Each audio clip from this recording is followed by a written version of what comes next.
अशोकनगर नगर पालिका में विकास कार्यों और कथित अनियमितताओं को लेकर कांग्रेस ने मोर्चा खोल दिया है।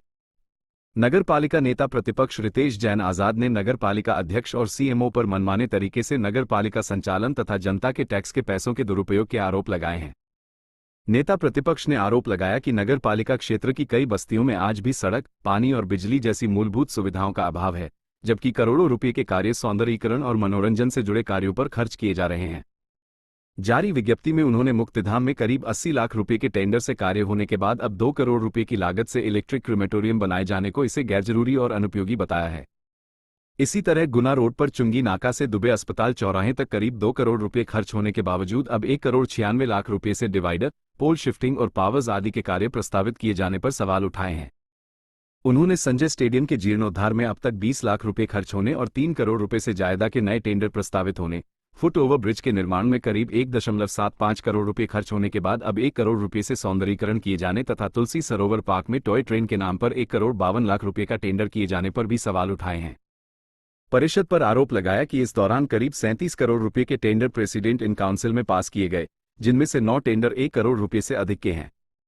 उन्होंने इन्हें नियम विरुद्ध बताते हुए वित्तीय नियमों के उल्लंघन का भी आरोप लगाया है। उन्होंने कहा कि 4 वर्षों में 24 द्वैमासिक बैठकें होनी थी, लेकिन अब तक केवल 12 बैठकें हुई हैं। उनके अनुसार इनमें से एक बैठक भी 5 महीने बाद आयोजित की गई। उन्होंने नगरपालिका परिषद की बैठकों में विपक्ष की आवाज दबाने का आरोप भी लगाया।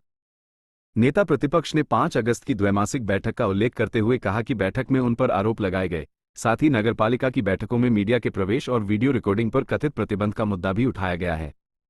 उन्होंने आरोप लगाया कि नगरपालिका द्वारा कुछ चुनिंदा स्थानों पर करोड़ों रुपये खर्च किए जाने के बाद भी लगातार राशि खर्च की जा रही है, जो भ्रष्टाचार और गबन की ओर इशारा करती है। शहर के कुछ वार्डों की कई गलियों में आज भी सड़क, पानी और बिजली जैसी मूलभूत सुविधाओं की कमी है। ऐसे में जनता से मिले टैक्स के पैसों का प्राथमिकता के आधार पर मूलभूत सुविधाओं पर इस्तेमाल होना चाहिए।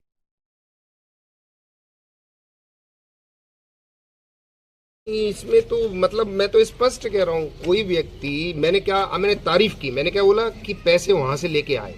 ये अच्छी बात है ना कि सीएमओ और नगरपालिका अध्यक्ष में कम से कम प्रबंधन कुशलता है कि वो पैसे लेके आ रहे हैं, अच्छी बात है। लेकिन पैसा कहीं और लगा रहे हैं, ये इंगित करता है कि वो अपने स्वयं के लिए पैसे लाएं।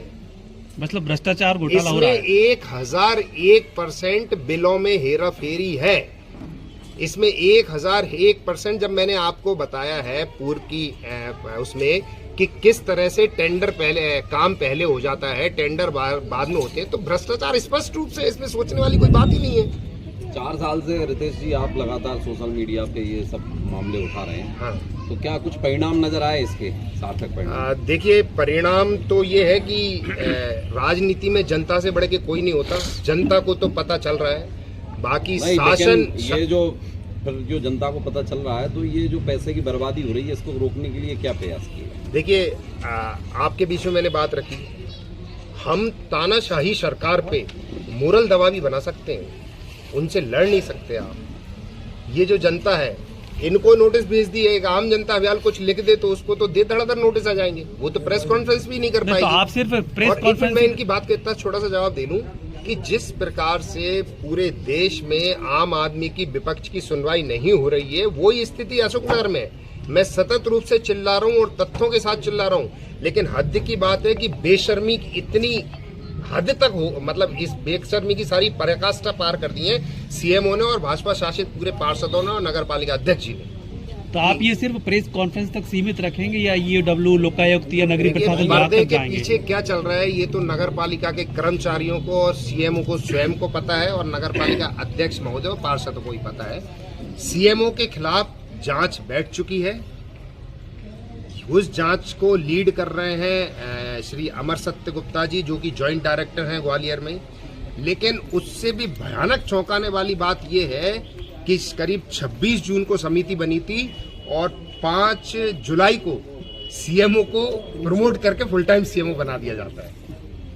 तो मुझे लगता है भारतीय जनता पार्टी का ये है कि जो करना है, कोई नियम नहीं, कोई कानून नहीं, कोई जांच नहीं, कुछ नहीं। तो वो एक ही मापदंड पे काम करते हैं। तो अब लड़ाई जो है वो जनता के साथ में ही लड़ना पड़ेगी। मतलब ईओडब्ल्यू या लोकायुक्त या नगरीय प्रशासन विभाग में आप शिकायत नहीं भेजेंगे? नहीं, बिल्कुल जाएंगे, जा भी चुकी हैं। लेकिन मैं क्या बोल रहा हूँ, अपेक्षाएं हमने खत्म कर दी हैं, कुछ होगा। क्योंकि आप जानते हो कितनी शिकायतें हो रही हैं। लोकायुक्त में कितने 4 आदमी नहीं है, लोकायुक्त कहाँ कहाँ भगेगा। ईओडब्ल्यू के लोगों को कोई और प्रभार दे रखा है, वो काम करने कहाँ जाएंगे। अभी तक अमर सत्य गुप्ता जी जो जॉइंट डायरेक्टर हैं 26 जून से लेके आज 1.5 महीना हो गया, अभी तक वो अशोकनगर नहीं आ पाए कि यार रितेश मेरे पास बहुत व्यस्तता है। तो ये सोचने की बात है कि हमने देश को किस मुकाम पे लाके खड़ा कर दिया।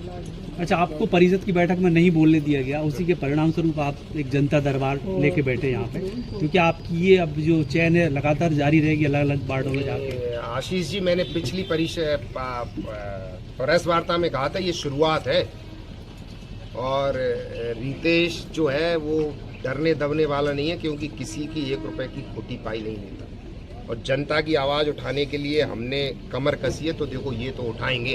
कोई व्यक्ति हो, सीनियर हो, जूनियर हो, व्यक्तिगत तौर पे मैं पूरा सम्मान करता हूं, लेकिन जब बात जनता के टैक्स के पैसे की आएगी ना, तो मैं ना किसी को दोस्त मानता ना किसी को दुश्मन मानता, मैं तो सच बीच में रखूंगा।